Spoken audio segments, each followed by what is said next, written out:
Hello student. आज का अपना टॉपिक है normal and abnormal loss of material. अपना प्रोसेस कोर्स अकाउंटिंग का चैप्टर चल ही रहा था, उसमें नॉर्मल एंड एबनॉर्मल लॉस। हम जानते हैं कि जब भी हम कोई प्रोडक्शन करते हैं तो कुछ ना कुछ नॉर्मल लॉस होता ही है। हिंदी में बोलते हैं छह, कुछ ना कुछ नॉर्मल लॉस तो होता ही है। भाई जितना भी हम रॉ मटेरियल लगाते हैं उतनी हमारे पास प्रोडक्शन नहीं हो पाता है। मटेरियल का कुछ ना कुछ लॉस हो ही जाता है। ये लॉस दो प्रकार का होता है, नॉर्मल लॉस और एबनॉर्मल लॉस। अब बात करते हैं नॉर्मल लॉस क्या होता है। नॉर्मल लॉस तो ये मटेरियल की जो नेचर है ना उसके अकॉर्डिंग हो जाता है। जैसे रॉ मटेरियल सूख जाए, उड़ जाए, ठीक है, रिस जाए, मतलब किसी भी टाइप का मटेरियल हो सकता है, उसी टाइप का लॉस हो सकता है। जैसे लकड़ी है, मटेरियल में लकड़ी सूख जाए, कोई ऑयल वगैरह है, ऑयल उड़ जाता है, ऐसे ही। तो नॉर्मल लॉस तो होता ही होता है। अब बात करते हैं एबनॉर्मल लॉस क्या होता है। इसको एक एग्जांपल से समझते हैं। एबनॉर्मल लॉस क्या होता है, हम जब भी प्रोडक्शन करते हैं तो नॉर्मल लॉस जो हमारे प्रीवियस ईयर की डाटा है, प्रीवियस ईयर की डाटा की सहायता से हम नॉर्मल लॉस तो फिक्स कर, ये अनुमान लगा लेते हैं कि भाई इतना तो नॉर्मल लॉस हो ही सकता है प्रीवियस ईयर के डाटा पर। प्रीवियस ईयर के डाटा पर हम ये देख सकते हैं भाई नॉर्मल लॉस हो सकता है इतना। जैसे हम 1000 यूनिट कंज्यूम कर रहे हैं, एक एग्जांपल बता रहा हूं, 1000 यूनिट कंज्यूम कर रहे हैं, 1000 यूनिट कंज्यूम कर रहे हैं। हमने अपने प्रीवियस ईयर की डाटा की सहायता से ये अनुमान लगाया कि 5% नॉर्मल लॉस हो सकता है। 5% क्या हो सकता है, नॉर्मल लॉस हो सकता है। 1000 का 5% होता है 50। यानी हमने ये एस्टिमेट लगाया कि हमारे पास 950 यूनिट का क्या हो जाएगा, प्रोडक्शन हो जाएगा। 950 यूनिट का प्रोडक्शन हो जाएगा, ये हमने लगा दिया एस्टिमेट।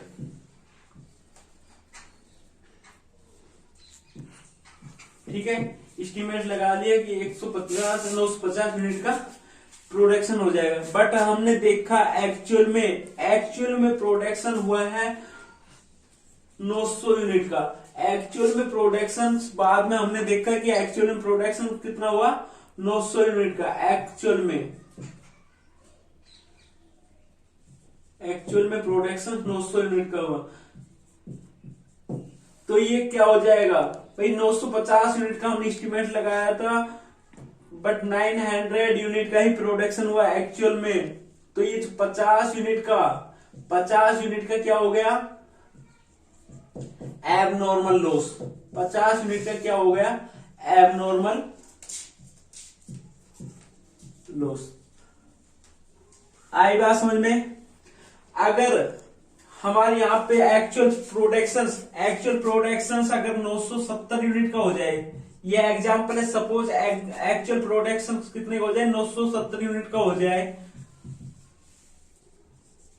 एक्चुअल प्रोडक्शन 970 यूनिट का हो जाए तो 950 से ज्यादा है ना, 20 यूनिट ज्यादा है, तो 20 यूनिट का क्या हो जाएगा, 20 यूनिट क्या कहलाएगी, हमारी एबनॉर्मल गेन कहलाएगी। Abnormal gain. आई बात समझ में यहां तक। एबनॉर्मल लॉस और एबनॉर्मल गेन। नॉर्मल लॉस क्या होता है, हम प्रीवियस ईयर की डाटा की सहायता से एस्टिमेट लगा लेते हैं भाई इतना तो हो ही सकता है। ठीक है, मटेरियल के नेचर के अकॉर्डिंग इतना लॉस तो हो ही सकता है, नॉर्मल लॉस।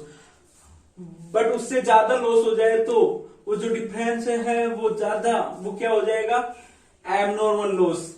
ठीक है, अगर कम लॉस हो तो वो हो जाएगा हमारा एबनॉर्मल गेन।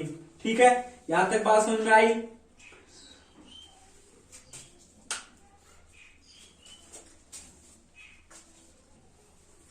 अब बात करते हैं भाई नॉर्मल लॉस और एबनॉर्मल लॉस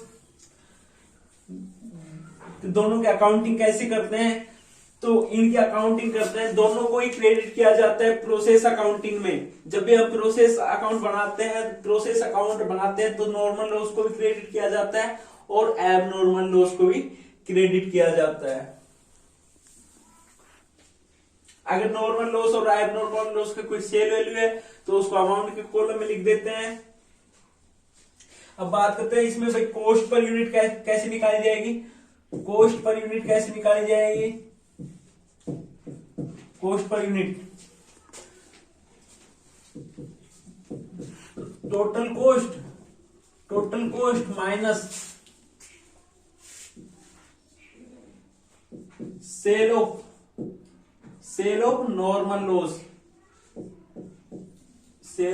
नॉर्मल लॉस। ठीक है। इनपुट जितनी यूनिट का इनपुट किया है माइनस नॉर्मल लॉस की यूनिट, ये अमाउंट आई बात समझ में। कॉस्ट पर यूनिट कैसे निकालेंगे। Total cost minus cell of normal loss. ठीक है। अपॉन में इनपुट माइनस नॉर्मल लॉस की unit.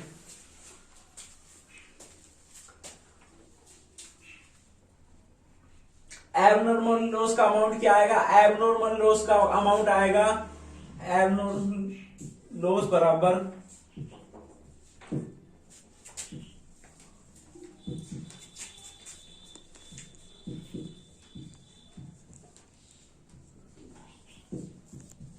Loss unit multiply cost per unit. आई बात समझ में। एबनॉर्मल लॉस कितना माना जाएगा। एबनॉर्मल लॉस की जो यूनिट है उसको मल्टीप्लाई कर देंगे कॉस्ट पर यूनिट से। यहां तक बात समझ में आई। ठीक है। अब हम एक इलिस्ट्रेशन करते हैं, वर्क बुक का इलिस्ट्रेशन।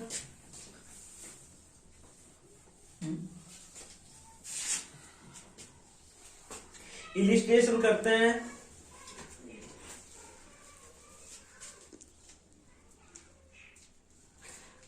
इलिस्ट्रेशन 12.5 मेरे पास बुक है कॉस्ट अकाउंटिंग की, RVD publication, chapter 12 process cost accounting, illustration number 5। क्या illustration. From the following information find out the cost per unit and the cost of abnormal wastage and prepare process account. Input of material 2400 unit at the rate ₹10 per unit and output 2120 unit. हाँ, हमने input कितना किया। Input किया है 2400 unit का, ₹6 per unit की cost से, और आउटपुट हमारा कितना हो रहा है 2120 यूनिट। ठीक है। इनपुट 2400 और आउटपुट कितना हो रहा है 2120। डायरेक्ट लेबर कितनी है 9600 एंड फैक्ट्री ओवरहेड है 11220। ठीक है। डायरेक्ट लेबर 9600, फैक्ट्री ओवरहेड है 11220। सेल वैल्यू ऑफ स्क्रैप की सेल वैल्यू है 50 पैसे पर यूनिट, और normal loss is 10% of input. जो नॉर्मल लॉस होता है उसकी रेट है 10% ऑफ इनपुट। ठीक है। प्रोसेस कॉस्ट अकाउंटिंग बनानी है, हमें प्रोसेस कॉस्ट अकाउंट बनाना है, बना लेते हैं। मेरे साथ साथ बना लो। ये तो हो गया परफॉर्मा, ये तो हो गया pro forma.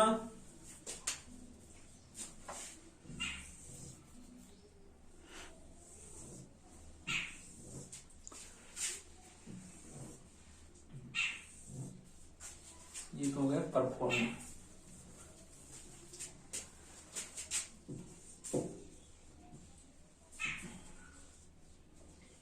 Process cost account.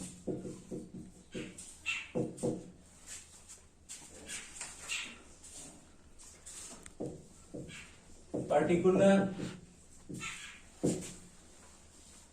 Unit, इसमें अमाउंट, पर्टिकुलर यूनिट अमाउंट। ठीक है। परफॉर्मा बन गया। सबसे पहले टू मटेरियल मटेरियल कितना लगा, 2400 यूनिट है इनपुट, ठीक है। और कॉस्ट कितनी है, कॉस्ट कितनी है रुपए 6 पर यूनिट। 2400 को 6 रुपए से मल्टीप्लाई कर देंगे, 2400 गुना 6, 14,400, 14,400, ठीक है। और other expense to labour, labour कितनी है, लेबर है 9,600 रुपए, 9,600 रुपए लेबर है। टू ओवरहेड, ओवरहेड कितने के, 11,220 के ओवरहेड है। इनका टोटल कर देंगे, यहां पे पहले टोटल कर लेते हैं।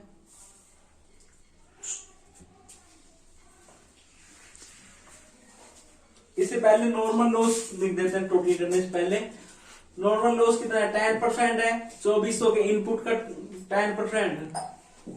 नॉर्मल लॉस, नॉर्मल लॉस कितना है यूनिट में, 2400 का 10%, 240, 240। हाँ,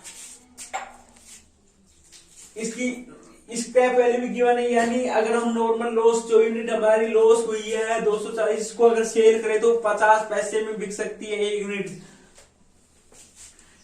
ये हमने नॉर्मल लॉस निकाला 2400 का 10%, 2400 का 10%।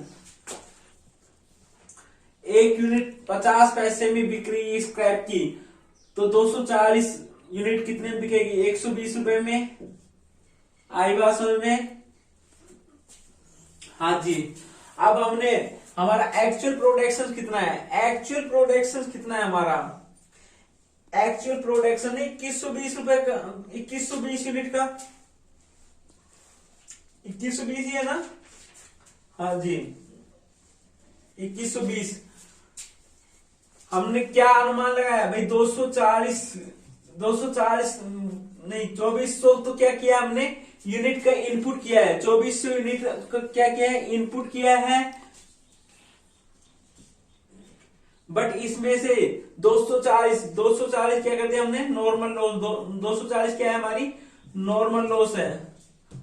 अब हमने क्या सोचा भाई, 240 नॉर्मल लॉस घटाने के बाद कितनी यूनिट का प्रोडक्शन हो जाएगा, 2400 माइनस 240। हमने सोचा भाई 2160 यूनिट का क्या हो जाना चाहिए, 2160 यूनिट का क्या हो जाना चाहिए, एस्टीमेट प्रोडक्शन 2160 का हो जाना चाहिए। एस्टीमेट प्रोडक्शन, एस्टीमेट लगाया प्रोडक्शन का कि 2160 यूनिट का हो जाना चाहिए। बट एक्चुअल में कितना हुआ, एक्चुअल में हुआ 2120 का, एक्चुअल में हुआ 2120 का एक्चुअल में। तो हमारे क्या 40 यूनिट का कम हुआ ना एस्टीमेट से, 40 यूनिट का कम हुआ, तो ये 40 यूनिट क्या होगी, एबनॉर्मल। ये 40 यूनिट क्या होगी, एबनॉर्मल लॉस। आई बात समझ में, एबनॉर्मल लॉस कितनी होगी, 40 यूनिट, ठीक है। नॉर्मल लॉस और एबनॉर्मल लॉस दोनों ही प्रोसेस कॉस्ट अकाउंट क्रेडिट में लिखे जाते हैं by abnormal loss, by abnormal loss. हाँ, यूनिट कितनी, 40। अब हम निकालेंगे कॉस्ट पर यूनिट, पहले निकालेंगे cost per unit. Cost per unit कैसे निकालेंगे, टोटल कॉस्ट, इसका टोटल बताना कितना है, 14,400, 9,600, 11,220, 35,220 का टोटल, 35,220, 2400। हाँ जी, तो 35,220 में से, 35,220 में से ये 120 लेस कर देंगे, 120 लेस कर देंगे, और 2400 में से 240 लेस कर देंगे, जो 2160 आई थी हमारी। इसमें इसको डिवाइड कर दो, 35,220 माइनस 120 डिवाइड बाई 2160।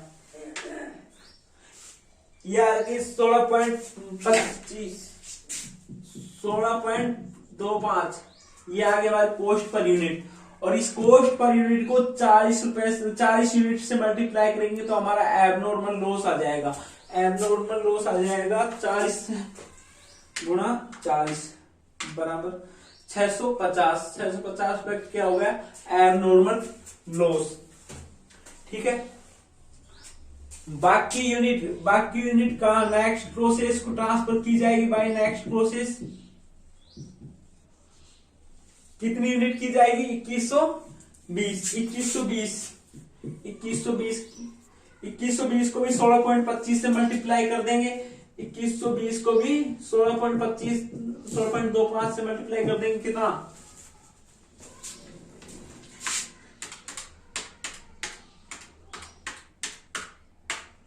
34,450। 34,450 टोटल देखो मिला या नहीं मिला। 34,450 प्लस 650 प्लस 120, यही है 35,220।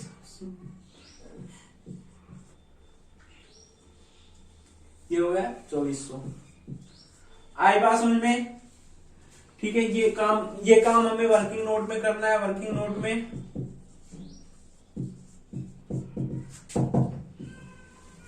ठीक है, क्वेश्चन हो गया हमारा कंप्लीट। Thank you.